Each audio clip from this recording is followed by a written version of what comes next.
Welcome to another episode of Columbia Conversations. What's up? I'm Steve. My name is Arman. We are your hosts. This is episode 2. Numero dos. We're going to get it started. We got a very special guest for you this episode. Dr. Stephanie Beaver Guzman. So look forward to that interview coming up shortly. How you been, Steve? Happy the semester is almost over. It's been an extremely busy semester, man. Like, I felt like I haven't gotten a break, so I'm looking forward to the couple days off for Thanksgiving, to be honest. Thanksgiving's coming up when we're recording this. Might come out after Thanksgiving, but for us, in the moment, we got Thanksgiving break coming up, so we got a short week next week. Looking forward to that. What about you, man? How's your semester going? How are you feeling? Winding down. Got some finals coming up. In a music class, so we do a composition final for that class. Oh yeah, I'm working on that too. And transcription. That one's for musicianship. Yep. Yeah. So got those. I feel like that one's harder too. Yeah. I'm trying to. Yeah. For those of you guys who don't know, a transcription's where you listen to a song and you write it out note for note, and it's a lot harder than it sounds. Yeah. But so this next week is kind of not busy, but I should really start getting on those finals. I got some essays to write. Same here. Yeah. I gotta write a paper too. So recently I just finished my college apps. What about did you get your college apps? Yeah, university, baby. Hey. We're both transferring out after next semester. Yeah, so that UC and CSU applications due at the end of November, and I got mine in this week. Did you apply for any UCs or just CSUs? No, just CSUs. Same here. Yeah. And you're in Trio, right? Are you in Trio? Yeah, I'm a member of Trio. They helped me out a little bit with that process. Trio helped me out tremendously. Like, I don't think I would have been. It was kind of overwhelming filling out the application. So if you guys are feeling anxious about that, go join Trio. Like, they know their stuff and they help out a lot. And also you get like cool college tour. Like what was it last week? I went to Fresno State. They took me to Humboldt and Sonoma. Yeah, see that? So those are great. It's all paid for. Yeah, too. free. Like, it's free trips.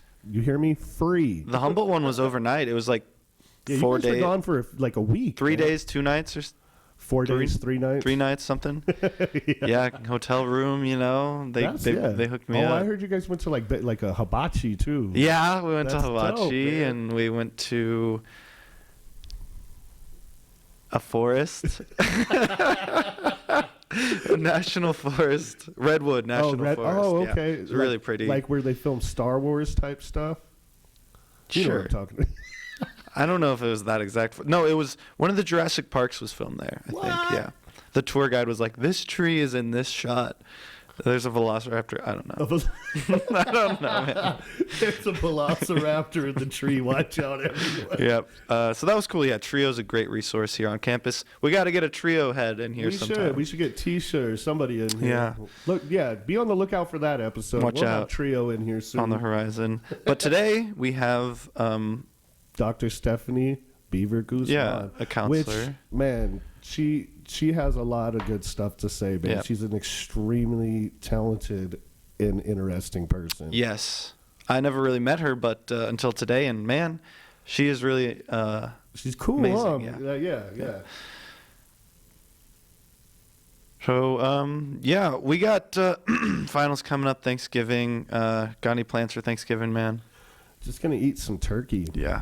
It's going to be a good turkey day. I already bought my turkey, too. Oh, yeah? Yeah, I bought my turkey. And then I got a ham for Christmas. Oh, nice. Nice. Yeah. What about you, man? What are your plans? Are you going to go back home to the folks? Because you live on campus. Yeah, I live here at the dorms. There was like a dorm Thanksgiving that like I was... a Friendsgiving type thing? Well, yeah, I'll probably do a Friendsgiving. The dorm one, I signed up too late. Yeah. Like, sorry, dude. Like, it was like RSVP by the 15th of November. Yeah, so I didn't do that in time, so I'm going to be kicked out at the front door if I try to go in. They're just going to lock the door. My family's doing their Thanksgiving on the 30th, so I might be doing nothing on the actual day of Thanksgiving. What day is like? That's like this Saturday, I think. Oh, okay, yeah, because Thanksgiving's the 28th. Yeah. So yeah, that's not too wild. So, but it's always nice to see family. How's your classes going? Like, are you passing them? You're not gonna ask me that, man. No, I am. It is a loaded question, though. I could have a bad answer. That could bring up some bad feelings. No, yeah, all my classes are going really great. I'm just asking because I hit some bumps in the road. Yeah, you want to talk about that? Yeah, I hit some bumps in the road, but luckily I went and saw my counselor, Rosa, which is an amazing counselor. I know Rosa. Yeah, Rosa's amazing too. She's an amazing counselor. This semester I took a class that she taught. Was it a psych class or a guide class? Guide 35 personal finance thing. Something about finance. Did you take some crazy classes?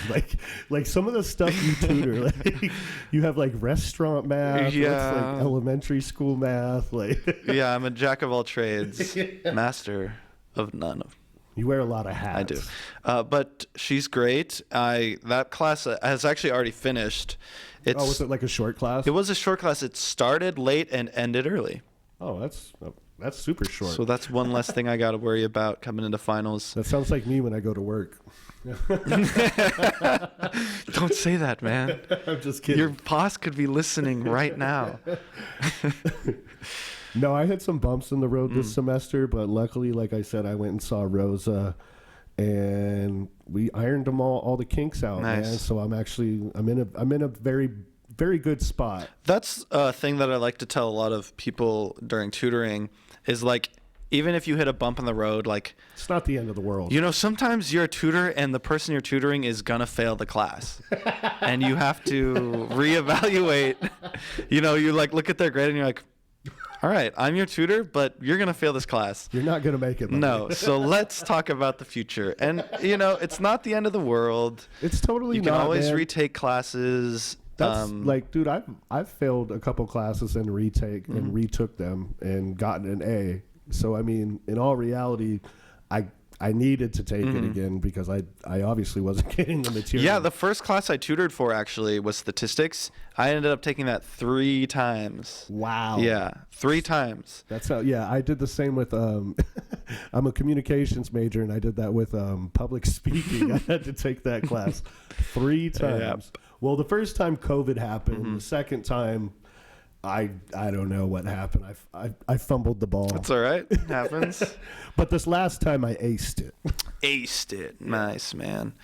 Yeah, so, if you fail class, don't quit school. It's not the end of the world. It's not the end of the world. And honestly, if you haven't, go see a counselor too. Yeah. Because honestly, that's to be honest, Stephanie, who we're going to have on later in the program, she's the one who helped me get 2 associates last semester. She was like, hey, if you took this other class, you would get a degree in this and a degree in that. Wait, do you have degrees? Yeah, I have 2. I got associates in social behavior and arts and humanities. Wow. So I got those last semester. Ladies and gentlemen, I'm sitting opposite a 2-degree having individual. This whole time I did not know. Well, and it's honestly thanks to Stephanie. Nice. Like, cause she, and that's like one of my main things about, cause I am part of the EOPS program. I don't just work for the EOPS department, but that was the thing too. Like they hook you up with a counselor and like the whole,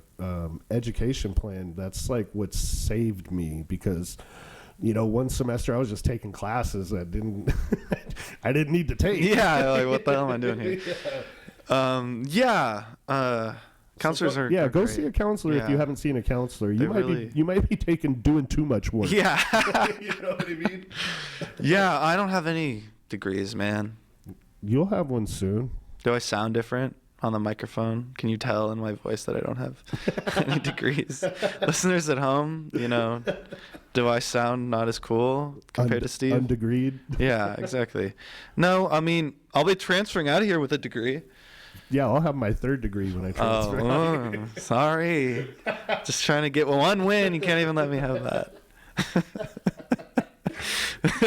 It's been a long week, people. It's been a long week, but it's worth it. It's always a good day when we get to sit in this room, which we're in a new room today. Oh yeah, we're in a new space. We're in the TRC, and if you guys don't know where that is, that's across the hall from the double AC. And if you're in the library and you look up, and you see a glass building, a glass room. Yeah, a glass room. That's we're like overlooking the library right now.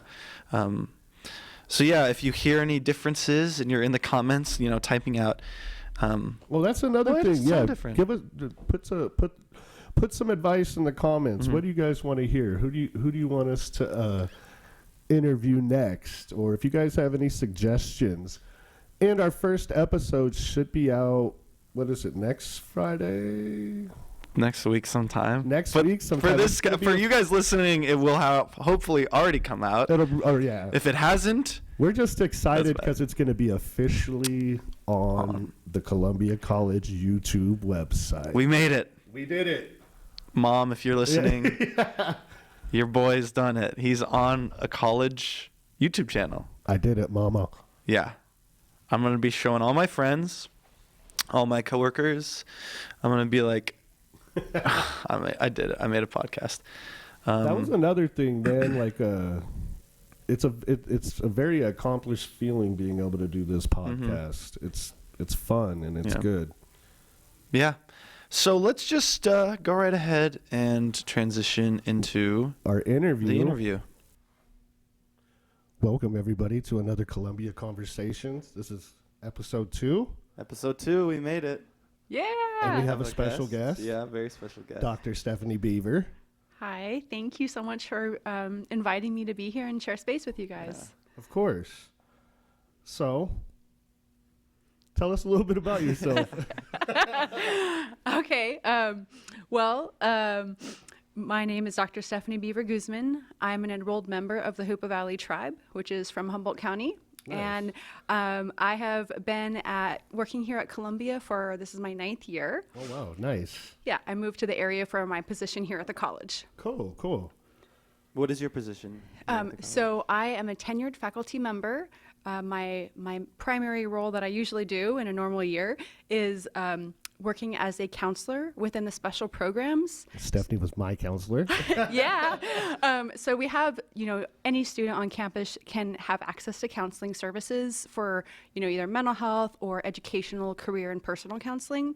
And so I do the education, personal and career counseling for programs like our EOPS program, which is for like first generation college students. And I also work to develop programming for supporting our current and former foster youth. So anyone who's ever had lived experience in the foster care system, and also serving our Native American students on campus. Nice. Yeah. And you said that was what you regularly did. Yes. So does that mean you're doing something different this year? Yes. So also I teach on the side too. So like I teach guidance classes, and I teach in our ethnic studies department on campus. So I wear a few different hats. And so you know how in Columbia College, how we have our student government, and we can't function as a college without having a student voice, whether it's just as a body and then also on different committees that help make the college run and function. Well, there's a parallel with that we also have to have faculty kind of showing up and being involved in different committees and taking on different leadership roles, because as a faculty body, we have something called Academic Senate, which is just like your Student Senate. Oh, yeah. And so we have different positions that are kind of elected, and they might be for a 1 or 2 year term. And so this year, or at the end of last year, I said, sure, sign me up for this position that I had no idea what it was. And it's called a curriculum committee chair. Sounds fun. Yeah, and student learning outcome coordinator. So I was like, oh, that's a snooze fest. Absolutely, right? Like, how is that exciting? But if you think about what college is completely made up of, which is classes and degrees and awards and certificates, really curriculum is the heartbeat of the college. And so like we were talking even about how you had to get your podcast started, you had to have... It was a process. It's been a process, and we're learning. Yeah, there's like a lot of hidden processes on college, on any college campus and many government agencies.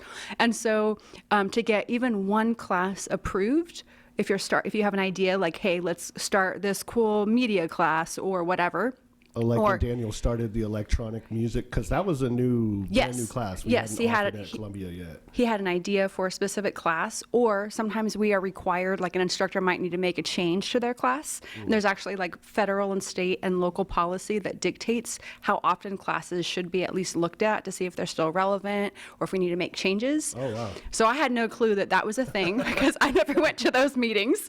But it turns out it's actually really, really important. And it's one of the faculty's main priorities is to do all things with curriculum. They're in charge. And so student voices are really important in that. And so basically, they need someone to help kind of help facilitate or run this curriculum committee, which you guys can never come to if you want to learn more. But surprisingly, people are really passionate because, you know, it's like a pet project of a certain class or a program. So it's like really involved in it. It's not It's super it's involved. not a snooze fest. It is not a snooze fest. I was super wrong in my perception.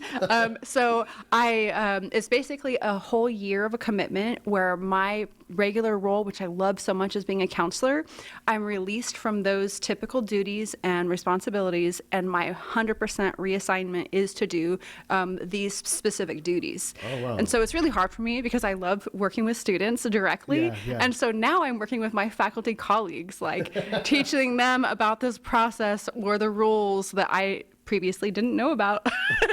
So it's been a learning process for me, even though I'm, you know, highly educated and have worked in the community college setting now for 20 years. That's crazy. That's awesome. Yeah, Like, yeah. So my day job is as a counselor, and I teach on the side, which I love doing. And then, you know, I do a lot of personal and professional things kind of collide for me. And so a lot of work within the tribal community is That was also... something I was going to ask you too. What else, like, you know, because I know you're heavily involved with the tribes and all that stuff.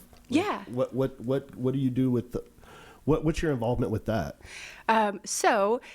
Because I'm an enrolled member of a tribal nation, right, I have kind of a different level or a different type of citizenship. So I'm an American citizen, right? I have a passport and a social security number, but I also have recognition within my tribe that happens to be recognized by the federal government as existing. Oh, that's Right? And not all of our tribes in our area have that status. Right. Right? No, that's crazy. Like our Yosemite relatives, their traditional home base is the Yosemite Valley, and the U.S. government doesn't recognize them as existing, right? So they're not, they're a tribe, but they're not recognized. And so from my own lived experience, not only because I happen to be born and raised on a reservation, but also because I am a tribal member and an active tribal person in this tribal community, I bring that lens and kind of sense a responsibility to have awareness about what any like native student on our campus might experience when they're coming here. And so when I got hired, I had some... That's a great outlet too for, you know what I mean? Because just from you doing the Fostering Forward program and me being a former foster student, it was nice to have somebody that knows what it's like. And I don't know, going to college and doing that stuff, because that was brand new for me, and it helped me a lot. So like, I just think that's a good role for you to have in the community too. Thank you so much, Steve. It's, you know, having that lived experience in foster care, having that lens that I bring as not only a tribal person, but being an active member in this particular tribal community, the Miwok community. You know, I have that kind of like red flags come up for me about things on campus. Right. And so when I first got here, when I was in my interview, I was just like, even if you don't hire me, we should talk about what you're doing for foster youth and Native students. And so I kind of harassed our administrators when I first got here of like, That's awesome. do you recognize tribal nations as formal partners? Because you should, you know, like how we have county agencies or different departments that will come to campus for like, what are their needs? How can our needs align?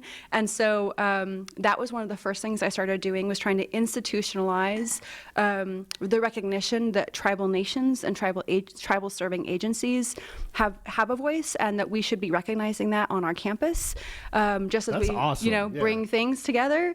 And then trying to also serve our Native students and think about that population and their own needs of equity.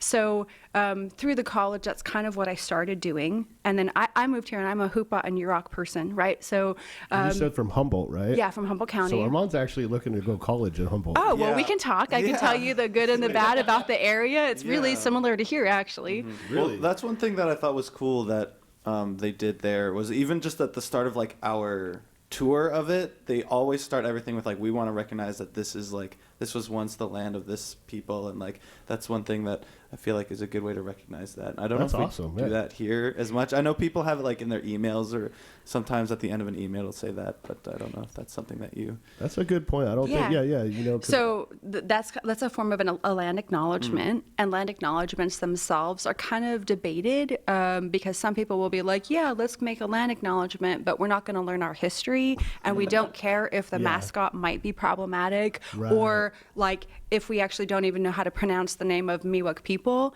And so land acknowledgements are one start of giving that recognition. But it's a step forward. It is absolutely a step forward, but it's also kind of like, do you check the box and move on? Or like for you as a student getting a tour at Cal Poly Humboldt, having that messaging numerous times, it makes you think that institution cares. Yeah. Right? And so that's really important, especially. Well, recognition's big. You know what I mean? Like just the acknowledgement itself that means something. You know what I mean? Yes, because you know how, like, have you ever taken a sociology class? Yeah.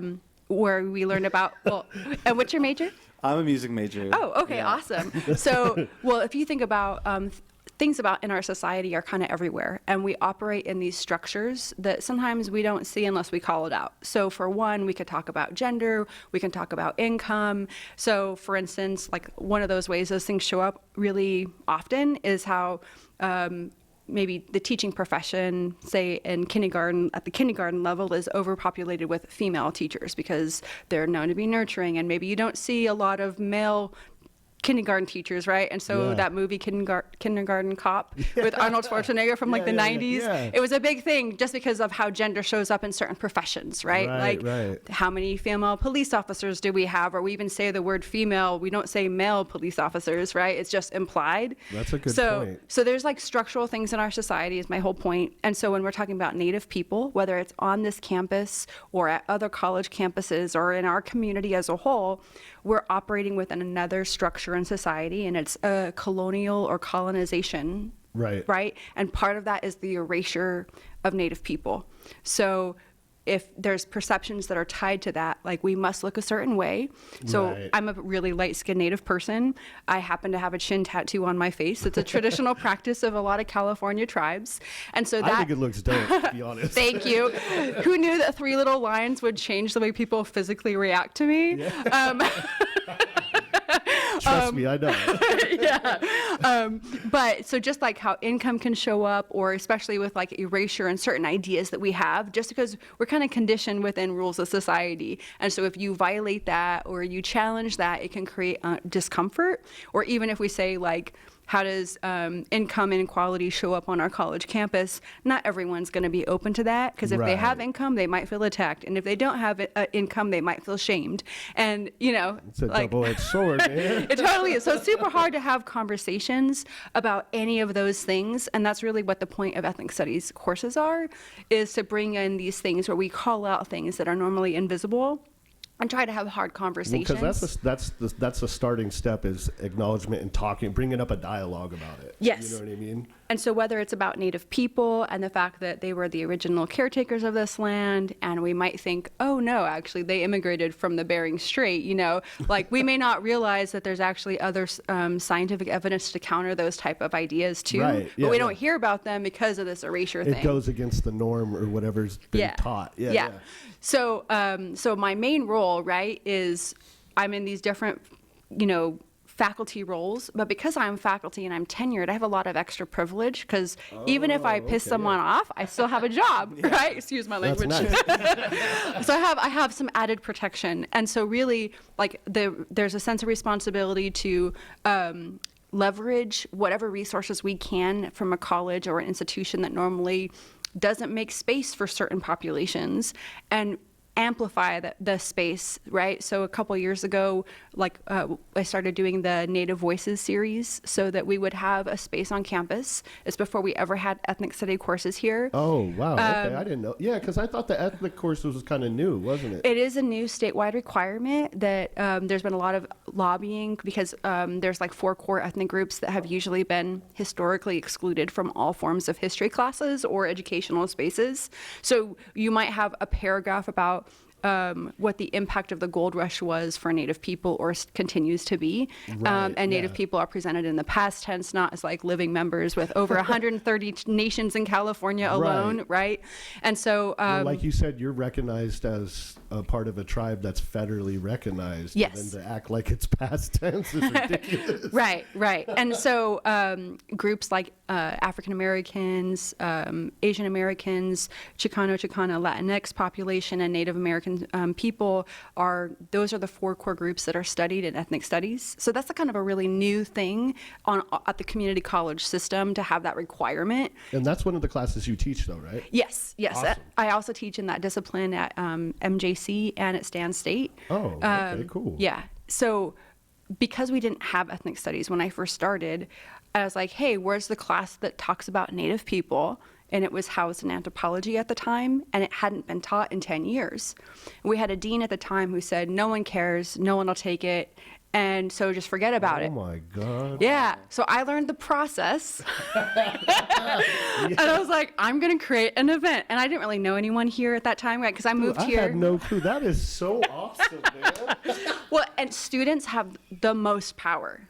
They have more. So if there's an event like this podcast, right? You saw a need, you took the energy and time to make it. Right. And so that's huge. And so anyone can do things. We just have to learn the process and figure out what form we have to fill out and who needs to approve, whatever it is.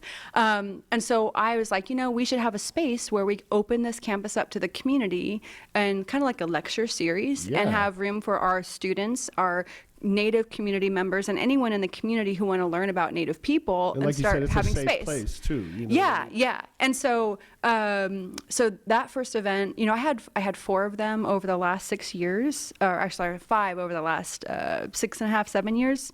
I've kind of lost track of time, but so they started out with like on a Thursday night at like 6 o'clock. Members of the tribal community came to do some presentations, and then everyone could come, and it was in Dogwood, and then we had over 100 people every single time.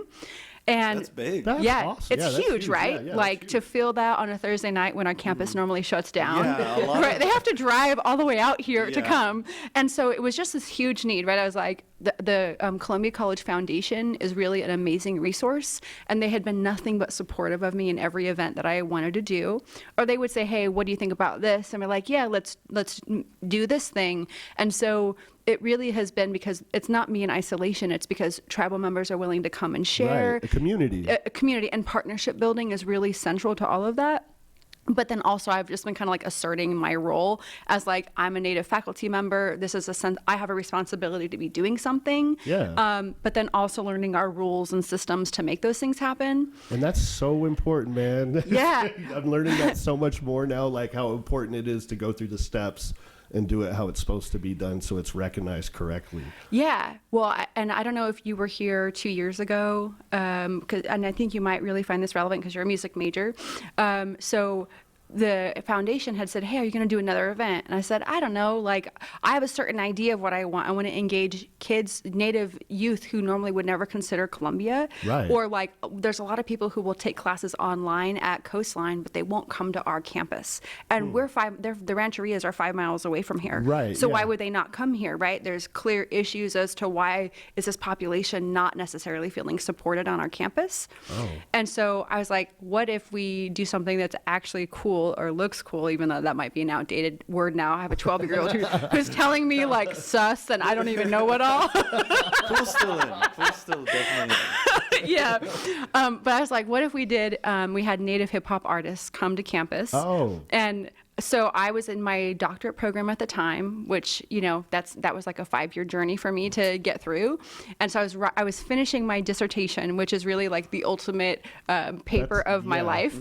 And, but I was really like, no, we definitely need to do something. I want to like get people here. And so I met a woman in my research who is a Native woman. She's Ohlone and Costanoan, which is our tribes from the Bay Area and the coast, kind of like around Monterey, San Francisco, and a little bit further inland by like San Jose. That area is where that traditional homeland is. Well, she's a Native scholar who researches how Native people and indigenous communities use hip hop as a way of cultural revitalization and language preservation. That was seriously her research. That's what she Wow. does. So she speaks all over the country and does all these cool like rebel music videos with MTV and bringing native hip hop artists together. So I was like, hey, what if we got her to speak like from an academic lecture? So we're Right. still keeping this Native Voices lecture series going. But then what if people actually got to hear how interesting and unique Native people who are like rappers and hip hop artists can make this? They can blend traditional sounds, or just it sounds like hip hop and there might be swearing. You know, like But I mean, that's a whole new genre.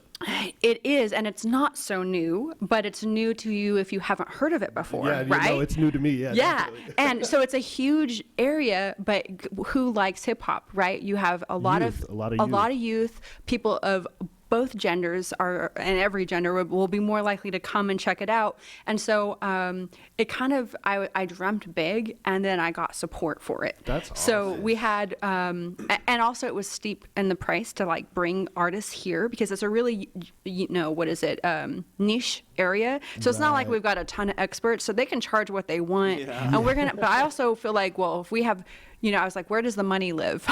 Right? Because every program, our college talks about equity and bringing all these groups here, and you can't just do that and expect everyone to volunteer their time. So Yeah, definitely. the college was willing to support a lot, and I had some really hard conversations about how can we financially like bankroll this. But then two of our local tribal nations also contributed financially. Nice. That's So awesome. I personally had to get comfortable asking people for large sums of Yeah, money. yeah. Be like, so would you like to donate $5,000 because the speaker and PA system, because to do an academic lecture, it was like the first time we ever did an event at Carkeek Park, where graduation is held now. Right, right. It was the first time any event had been down there. I'm like, this is a great Nice. use. It's like, Trendsetter over here. yeah, it worked out great. Everyone was kind of terrified of like, what if this doesn't work? But then it worked. It worked. And so can you imagine having an like a LCD screen at like a concert, right? To be able to have a PowerPoint presentation and then have all of the artists come, right? It's like you had a TED Talk / concert. We did.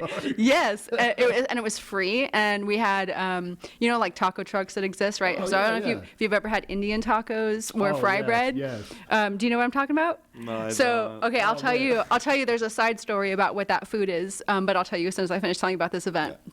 And so then we had native vendors selling jewelry and stuff. And then we had traditional Miwok dancers who were willing to come and dance, Oh, which is a that's form of awesome. prayer in our native community. So it's kind of like praying and blessing up the land here. That was what I was going to ask you next. Did you have dancing going on? At Yeah, the events? 'Cause yeah. That's like one of my favorite parts because me and my daughter go to what do they have at the res in Tuolumne? It's the Acorn Festival. Yes, we go to Yeah. that, and that's always so much fun to like.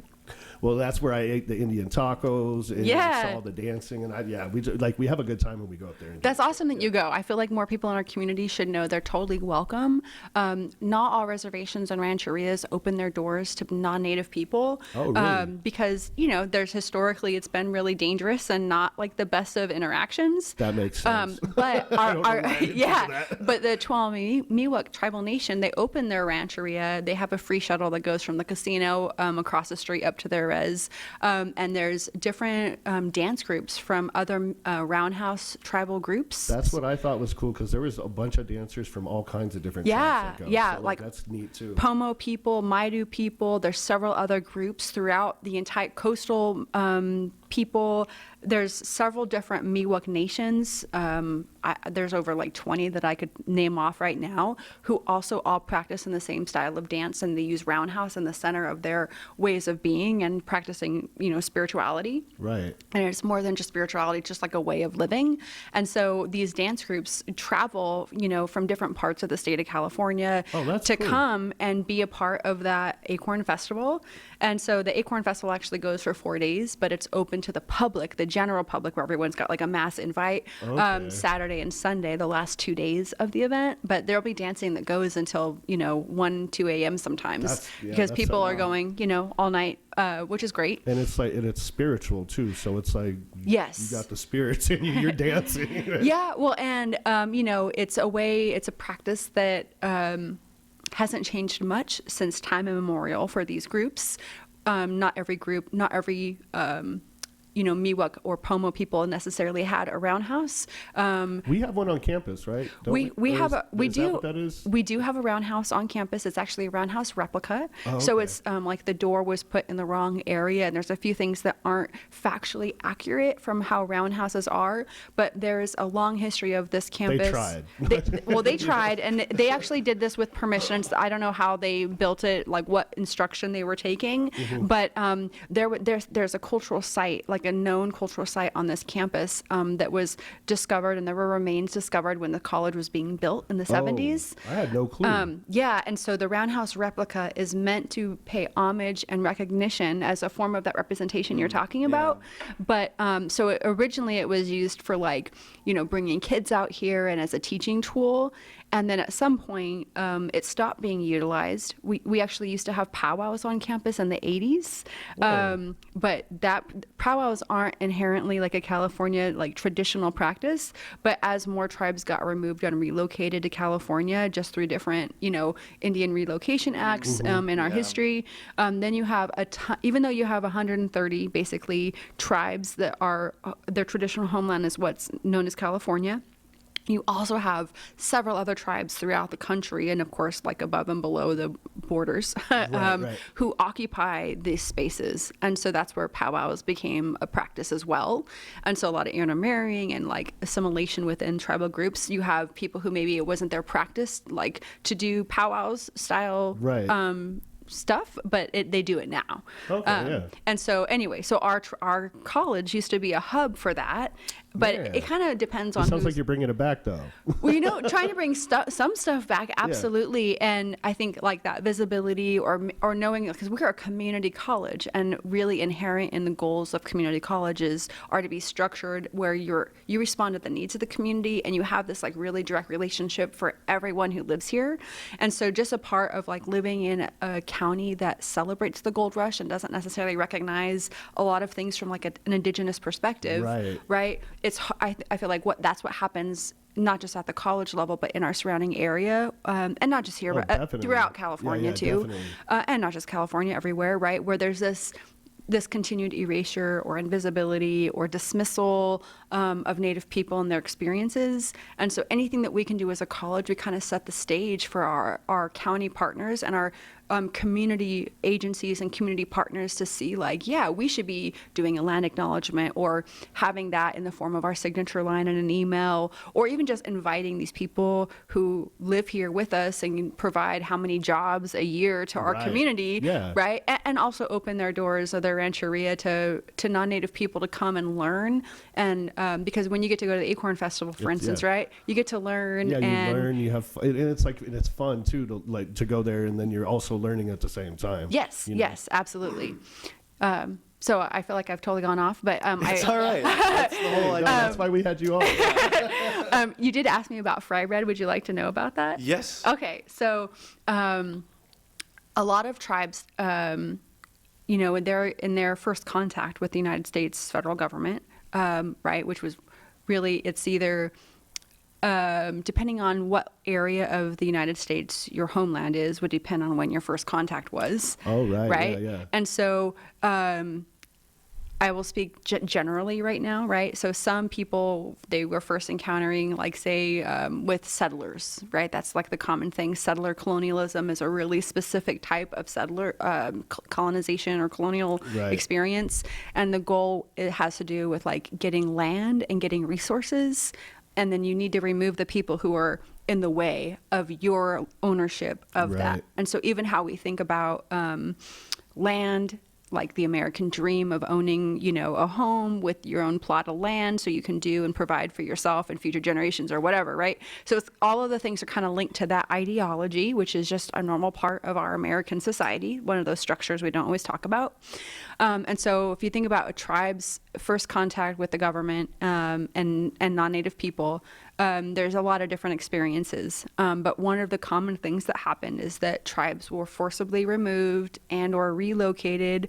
And when I say removed, right, it's like by like army coming through or the cavalry or whoever, it was forced assimilation. Or religion, right? We have different waves of genocide that was really occurring, whether by force, by death, by disease, by oh, they were just wiped out. They just couldn't handle the new diseases that were coming. Well, there's a lot of intentional and systematic erasure, right? With that, so that's a part of the conversation.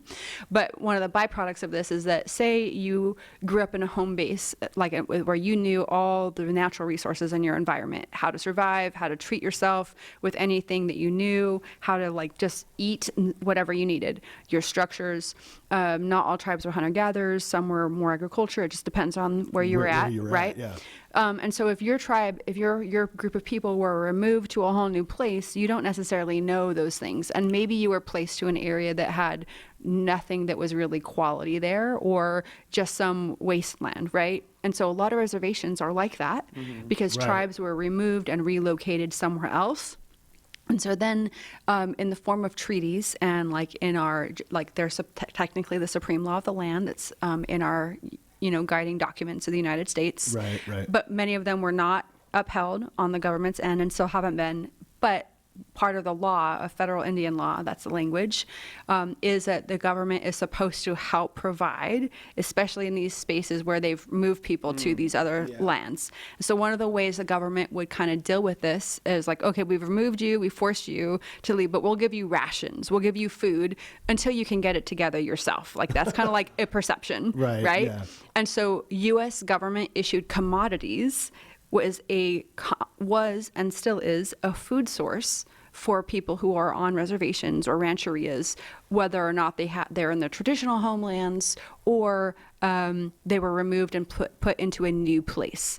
And so those government commodities, like what I grew up on, things of flour, lard, canned goods, a lot of staples that said the U.S. Department of Agriculture, and some of it was expired or near expired, right? Boxed cereal, powdered milk, blocks of cheese. And a lot of people think this happened a long time ago. I mean, you grew up like that. Yes. You know what yes. I mean? And the Hoopa Valley tribe is actually, we had the Army came into our space. So we were really lucky that we got to be never had to be removed, but we had this presence that we had to overthrow the Army.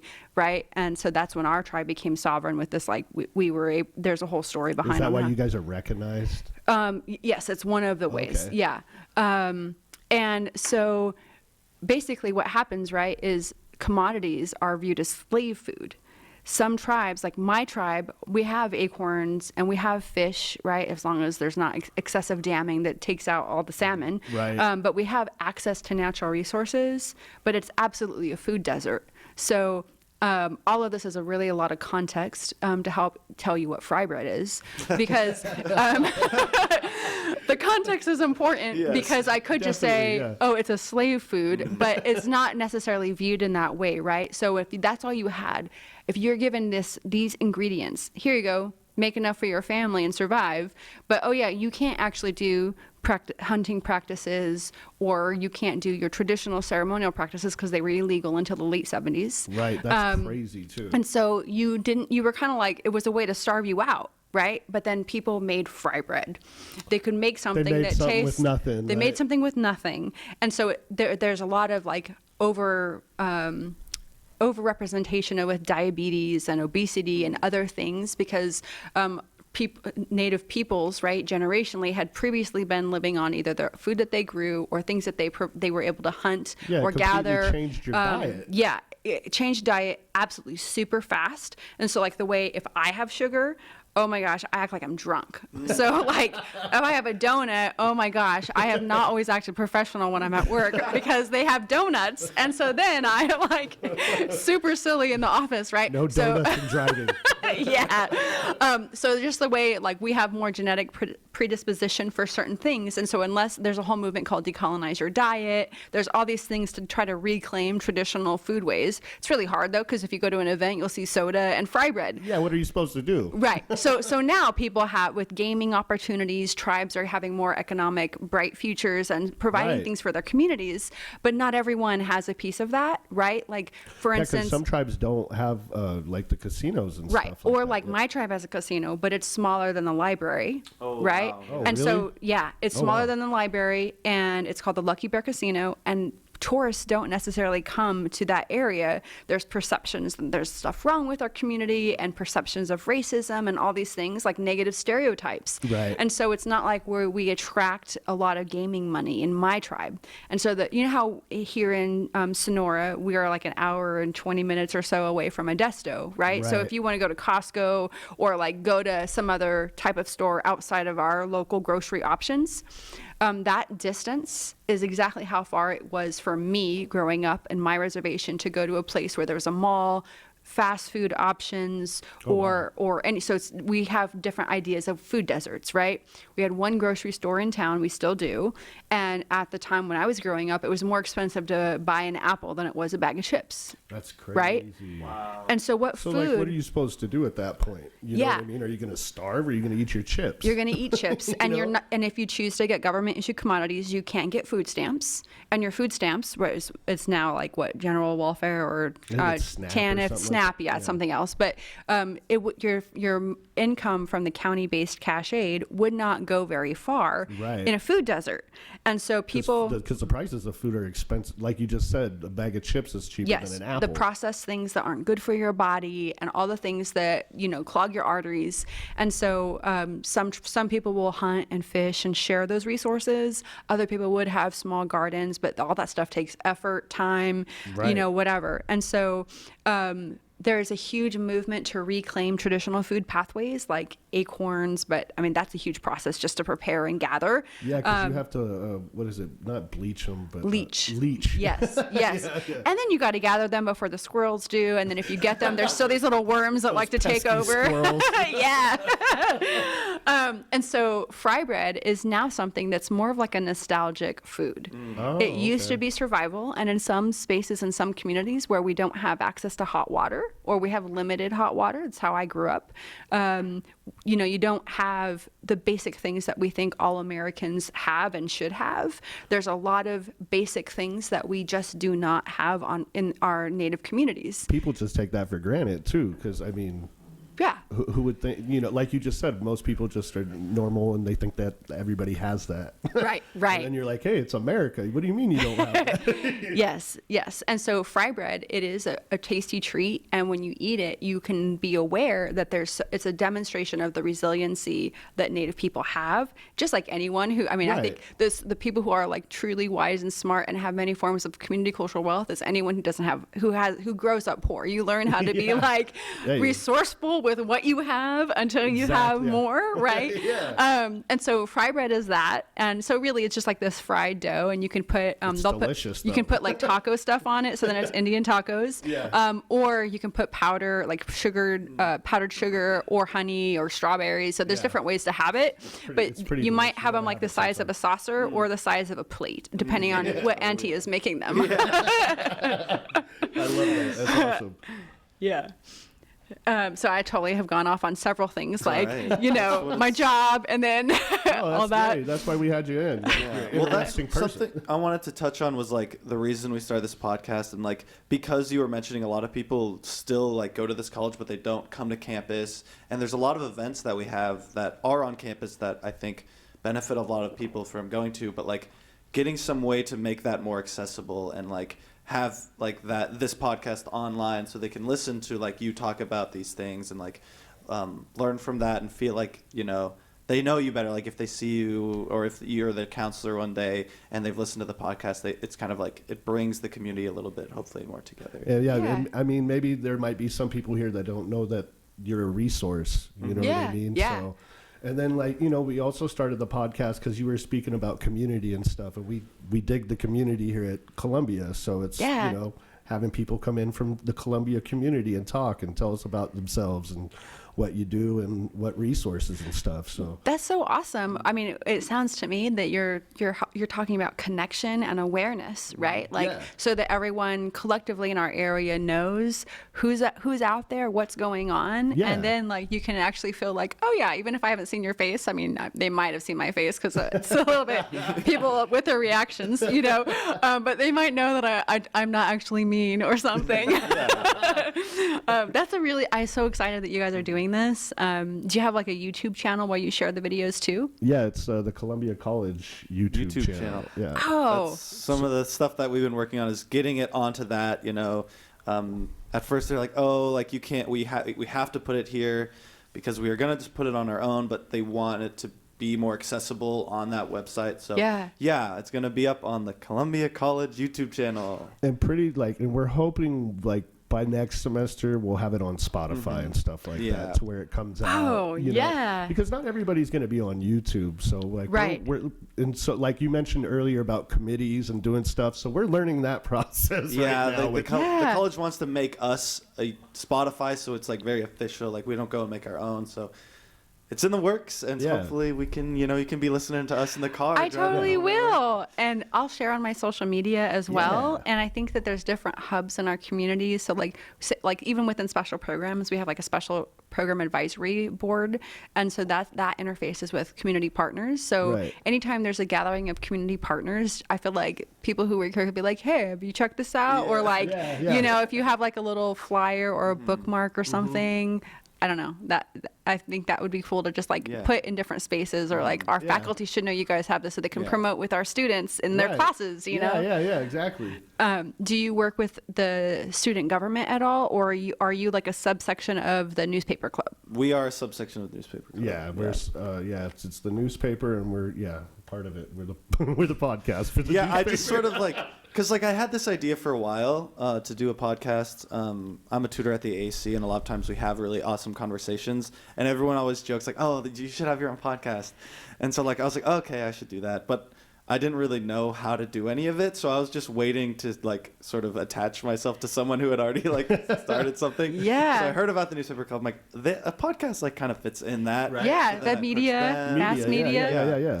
And so I approached them, and then we got this thing going. But then it was like, okay, we can just like start doing it. Like I talked to her, I was like, can I just like do it? And she was like, yeah, just do it. And then we had it, and then we're like, okay, now what do we do with this? And then it's like, oh wait, no, we can't just do it. So like we have to go back and then go through the right hoops.